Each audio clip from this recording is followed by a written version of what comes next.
With our guest tonight, Penny Pierce, her latest work, Frequency, The Power of Personal Vibration. And we'll get right into that when we come back on Coast to Coast AM. Frequency, The Power of Personal Vibration. This is important, Penny, and it ties right into intuition, doesn't it? Yes, totally. It's kind of like the next step beyond intuition. Of course, we've been talking about the world accelerating, and every year I keep saying, gee, things are going faster and faster, and everything's, the body's vibrating faster, information's going faster, everything. And so I started to become very, very much aware of energy and wanted to start to look at, what is happening to us right now? What are we going through? Like you said in the break, we're living through this 3-year period here, at least 3 years, where radical change is happening. And I wanted to write about that. Mm-hmm. What do you mean now by frequency and personal vibration? Well, when you start seeing the world as made of energy, and that happens because we are getting faster, we're starting to identify ourselves as not so much as solid bodies separated by empty space, but as energy beings living in a field of energy, in a sea of energy, and waves moving through that sea of energy and through us, that we ourselves are vibrating and sending off waves and vibrations that communicate who we are to the world and to other people. So we're constantly receiving and giving different frequencies of energy in order to get things to happen and to communicate and to navigate in the world. So, your personal vibration is the energy that you give off at any given time, in any given moment, and that personal vibration can vibrate at a different frequency, either a high one or a low one, depending on what you identify with, So to me, the personal vibration is kind of, in any given moment, it's like a combination of how good your body's feeling that day. Maybe you're sick, and it would be a low-frequency physical vibration. And then, or maybe you're depressed and your emotions are kind of flat. That would be a low-frequency emotional vibration. Or maybe you're stuck in some sort of repeating mental pattern or something. Or maybe it's just the opposite. You're just feeling great, and you're creative and innovative and energetic. So you would be low or high frequency then, depending on the sort of combination of body, mind, and emotion and spirit that day. Would frequency be the same as karma, or is that different? No, I think karma is something quite different. I think karma has to do with some place within yourself that you don't quite understand the universal laws and principles, and you've made some sort of partial understanding and gotten stuck. And therefore, the soul really wants to create experiences where you can understand something fully. So it's not punishment or anything like that. It's more about really learning to experience the universal principles fully. Now, is it the same as resonance? Resonance would be basically if you and I were close to the same frequency, we would have a resonance with each other. In other words, your frequency would communicate with mine, and it would go into the same level, like a tuning fork. Is that like law of attraction? Sort of. We can get into that in a minute. We can kind of segue into that.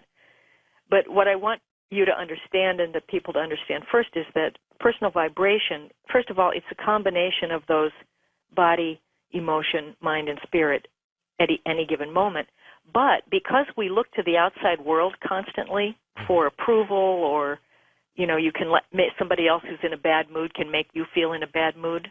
In other words, you would then resonate to a lower frequency by frequency matching someone who's a victim, let's say, and they could put you in a bad mood. So your personal vibration would go down. Or you get around somebody who's really positive and your personal vibration might go up. What if you're sick? If you're sick, you would probably go down, unless you were being very, very calm and peaceful. And sort of, I had a friend who was recovering from cancer, and she said she was laying in her bed one day and she realized her body was vibrating in this bliss state, that she was just in bliss and she loved herself, and she said, gee, how could I ever get sick if I knew that I could feel this way? How could cancer even possibly exist in my body, if I knew that I could feel this kind of frequency? So, but what happens to us is that because we're looking a lot into the outside world, we get buffeted around a lot, and our frequency goes up and down and up and down and up and down, and we feel out of control, especially these days. But we have also, I call it in the book, your home frequency. Now, which what's is that? When you focus inside yourself, and this relates now into the sort of the intuitive state. When you go in and get quiet and go into your truest self, and you feel how you love to feel, how you've always been, like maybe how you were when you were a baby and you were just joyful and happy, that there is a state, and you could call it your preferred state if you want, but there's a way of being where the soul is able to flow through unimpeded. And it often is very bright and joyful and interested and compassionate and, enthusiastic and those sorts of things. And sometimes it's just very calm and peaceful and appreciative. But when you go into the home frequency, those kinds of thoughts and emotions start coming through you. And they start resonating out through you, through your body, and through the field around you. And that patterns then your life.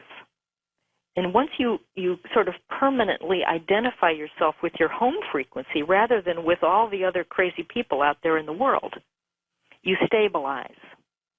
And once you can stabilize your body energy and your sort of personal identity that way and put it out around you in the field around you, your life will start improving.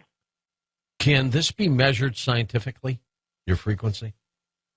Well, I think that maybe the closest we can get is maybe the brain waves, where, alpha, beta, alpha, theta, Right. and delta. And as you get out to the slower, longer brain waves like theta and delta, you're actually getting into higher frequencies of consciousness. Now, are higher frequencies better than lower frequencies? And let me rephrase it. Yeah. If someone is extremely positive, what should their frequency be like? It should be fluid. I think when you're in a high frequency, you're sort of in the flow. You're not stopping the flow. Mm-hmm. And fear stops the flow. Doubt stops the flow. Too much mental fixation will stop the flow. Those kinds of things where you have biases, that will stop it. And when you stop a natural flow of energy, the frequency drops. So let's say ordinary life, doing your job might be a lower frequency than meditating, say, but it's not a blocked one. Do you see? It's a particular kind of focus. What happens to your frequency if your boss calls you in and gives you a raise, for example? Yeah. Does it go through the roof? Yeah. Sure. So attitude or emotion can affect your frequency. Absolutely. Absolutely. That's right. And that can go up and down, and that personal vibration, like I said, it fluctuates constantly in response to things in the world, and that's natural. Just like you said earlier, we expand and contract. Too bad we couldn't get a little personal frequency meter. Walk up to people, turn it on, and if it would have labels on it. So if the frequency hit a certain level, you'd say, good Ding. person or energetic or, date this person or not or something like that. I think we have that built in to us anyway. It's called our body. Well, if we know how to read it. Yeah. Well, when you pay attention, see, this is part of intuition again, is learning to read the signals you're getting from your body. Because really, we know an awful lot about what's going on with other people, with situations that are offered to us. How many times does somebody tell you about a potential situation, and your mind will